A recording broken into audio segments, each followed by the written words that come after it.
I asked for a Haas tool Christmas for Santa, and I was pleasantly surprised. I already peeked in that one. I got a wheel hoe, a seeder, a whole bunch of seeds. Like, every attachment is basically almost their full kit, a few exceptions.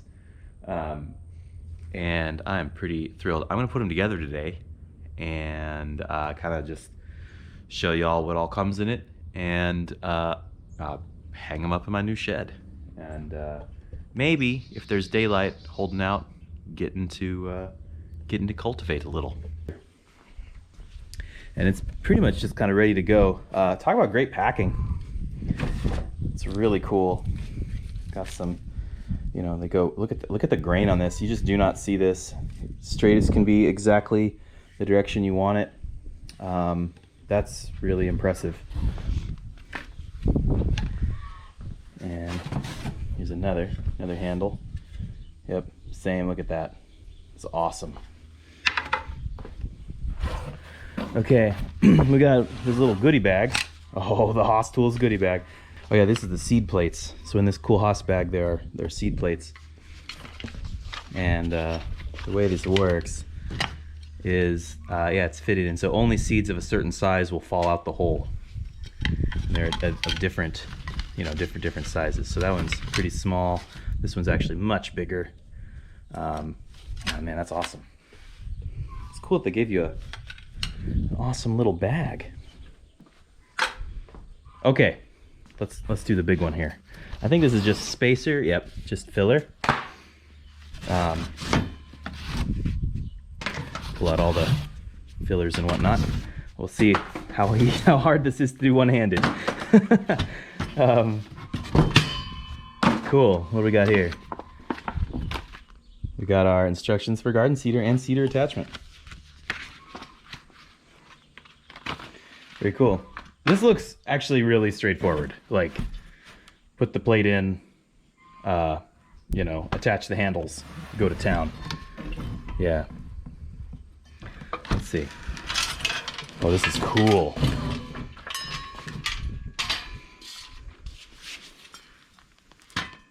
Here's the furrow that buries it. So it means this must go, I don't know what this is for. It must go underneath the other way, like, no? Maybe that's just a kickstand.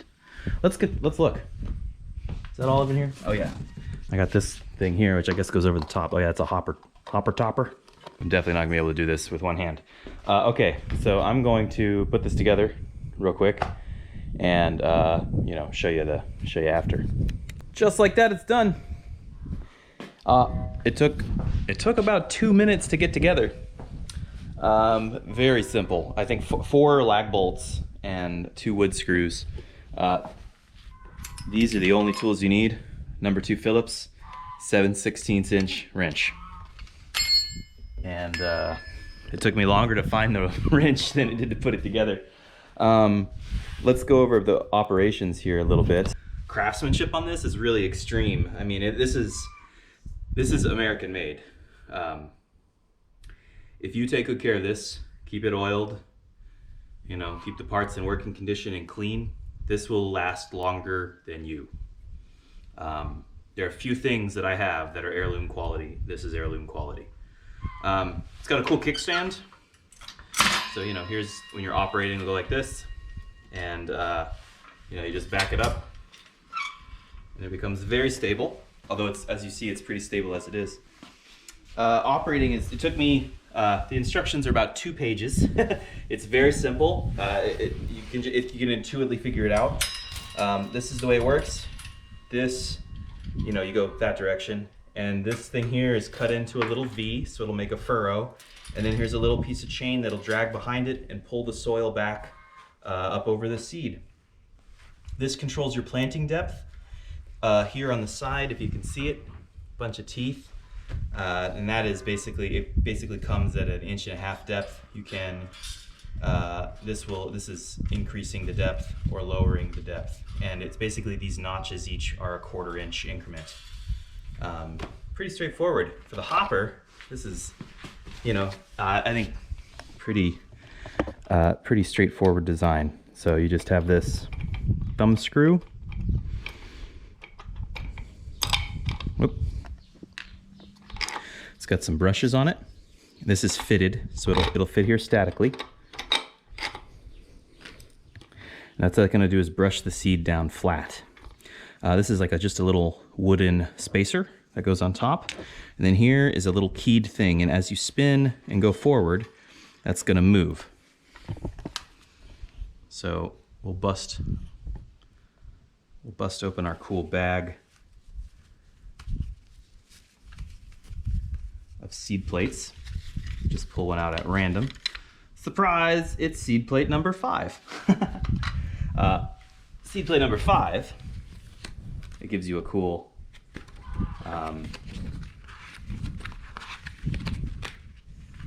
there you go. Seed plate number 5 would be used for small beans and peas.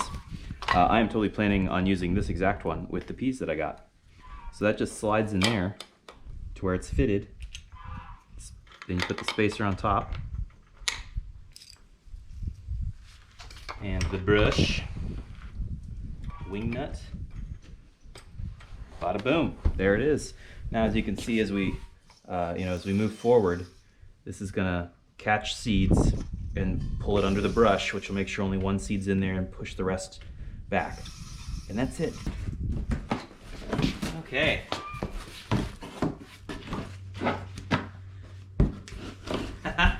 Here it is. Look at this. This is a double wheel hoe. Get my knife back. Double wheel hoe and the success kit. Oh look, oiled linseed. This is for all the wood.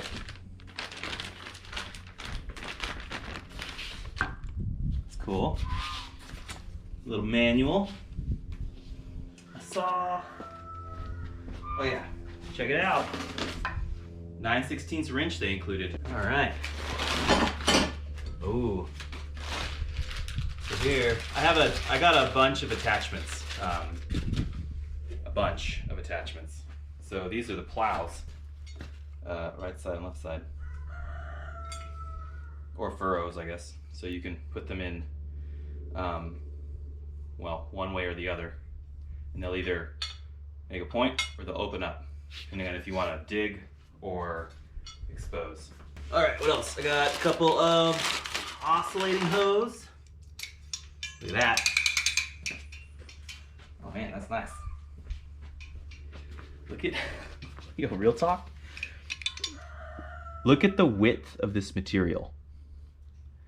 Like, look at the amount of steel in these. Like, I'm like some sort of gardening Wolverine right now, like from X-Men.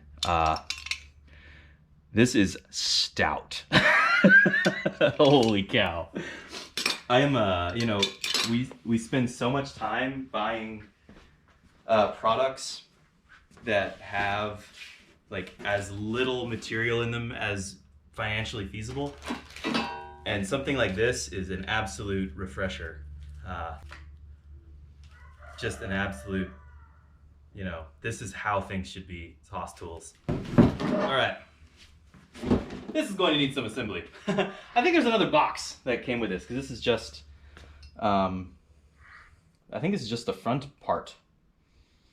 Yeah, this is just the front part.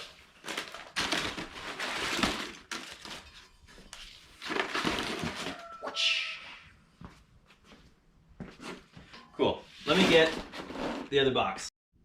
All right. I just about out of daylight here, so I'll have to finish the rest tomorrow. Yeah, here's the two-wheeled plow, the double-wheeled wheel hoe. Here it is in all its glory. This is neat. I'm a pretty short guy, but like it'll just dig in. I can feel it. I can feel how this, like, you can lean into the tool, and I think it's gonna be great. So, in addition to my cool Haas equipment over there, I also got a brutal tool from Johnny's, a broad fork, the biggest broad fork they make for tough and heavy soils. Pretty excited about that. And then I also got a handful of random tools from Neversink. And let me tell you, there's a qualitative difference between the first two and the last in terms of tool production. I think Neversink is super innovative. I think they have the most innovative tools available in terms of like two-handed tools. I got a Mutineer hoe, and a zipper, and this little roller. And they're a little rough and tumble, as you can see. These are, you know, look like they've been welded by a child, but or they were definitely made on farm. Let's just put it that way. I think this is their first run of these. These are a little old. I've had them a while. I've been waiting for the tarp to suppress, so I've had this kind of stuff for a while, and I've used this Mutineer. You can see those are used. I've used this one before. But the kits come with, you know, regular handles, and then Haas Tool is the king of assembly. You can tell that is a tool maker who gardens, and this is a gardener who happens to make tools on the side. That's the difference. These are like the quality difference in Haas and everything else. That's like A+. Johnny Broadfork, yeah, you know, it's like a B+. It's a little funky, but I'd say that, you know, that's functional and great. And then, you know, Neversink's getting a pass, but here it is. It's a little wacky. I'm not sure what I was expecting. I just think the contrast between the two is pretty funny. One important matter is that of treating your equipment. These are the Neversink, you know, tool handles. I'm just rubbing this down with linseed oil and paper towel. Normally I would use like something that doesn't fleck bits of paper all over, because has a tendency to get stuck in the seal. But I'm all out of rags. I'm all out of rags. You got a thing.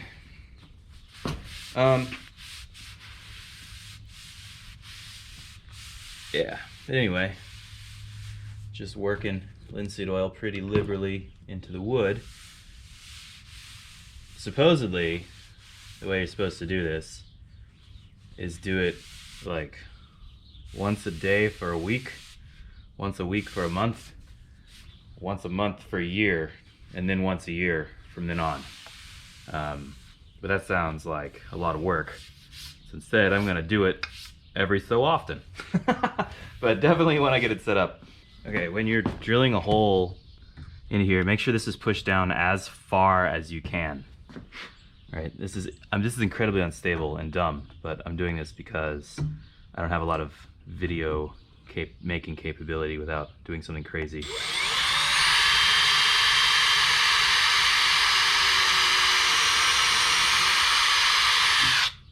There you go.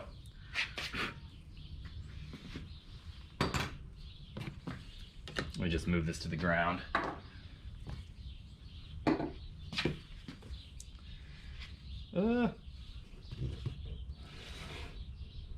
Stay. Okay. I put a drop of glue in the hole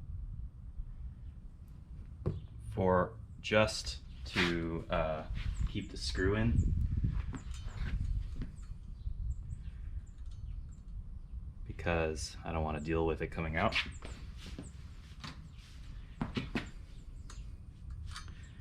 Use Loctite probably.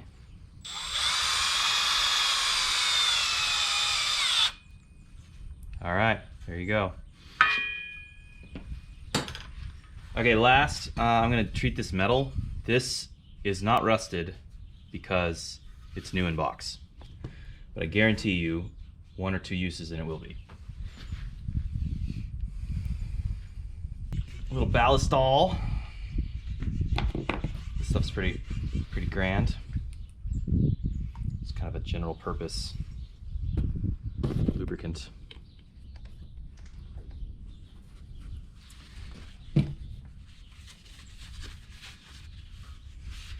This I do, well, if I care. This I would do, like I would wash it, dry it, coat it after every use. Like put it away for the evening. Maybe a little more.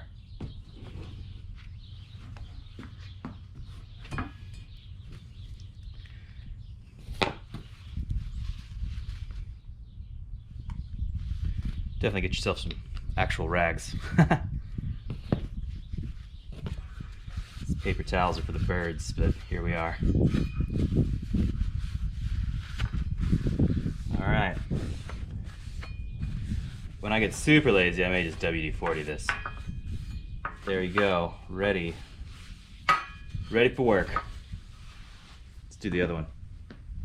Let me show you how it works. Well, once that's on, it's just like a little catch, and then they just work like drills, right? Like the sockets in like an impact driver. They just go in. It's a little hard without it. There we go. And it locks. And undo it, you just undo it. Could not be more straightforward, and this is great. That's what's so great about it. And then you can carry like a ton of implements on a carabiner into the field with you. All right, last but not least. This is like a quarterstaff material. This is for the, I don't know what you call it, a dibbler, I think is what you call it. It just puts little X's on the ground where you poke your seedlings in.